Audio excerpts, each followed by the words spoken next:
Le bureau, plus officiellement appelé le niveau 684, n'est qu'une coquille vide. Le niveau 684 est composé de deux parties, le bureau accessible et le monde extérieur inaccessible. Le bureau est une pièce décrépite de 200 mètres carrés. Son aspect est générique et monotone, moquette grise, murs enduits de plâtre blanc, fenêtres transparentes et plafonniers en faïence. L'absence de ventilation rend l'air incroyablement putride et dans certains cas, nauséabonde.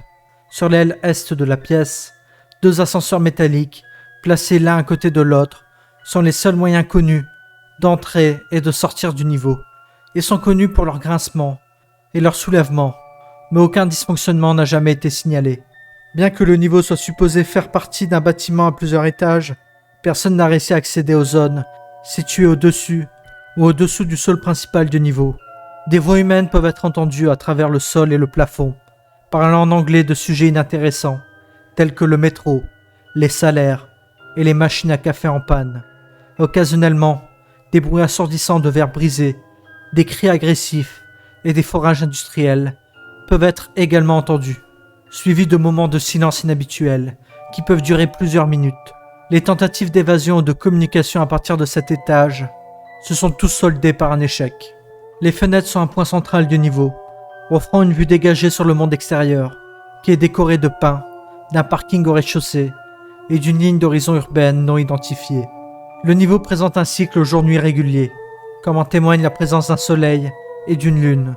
Tôt le matin, les voitures remplissent le parking, et on peut voir des entités humanoïdes portant des vêtements d'affaires décontractés sortir des véhicules et se diriger vers le bâtiment.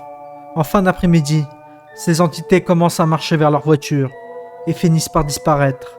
Lorsque le dernier véhicule quitte le parking, toutes les lumières s'éteignent automatiquement, jusqu'à ce qu'une entité entre dans le parking le jour suivant. Des tentatives pour attirer leur attention ont été faites en vain. Bien que la plupart des vagabonds aient tendance à quitter le niveau peu après leur entrée, certains préfèrent rester dans les parages pour des raisons inconnues. Les bases abandonnées sont trop fréquentes dans ce niveau, et le statut de leur habitation n'est pas très clair.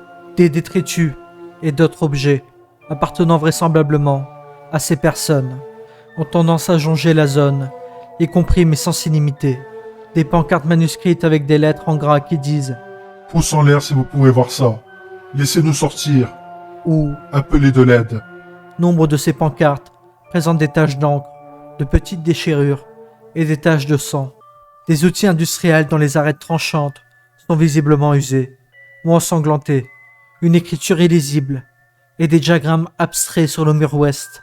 Des copeaux de métal et des cendres sur les fenêtres et la moquette. Un décompte écrit à la craie noire qui occupe près de la moitié du mur nord. Conseil.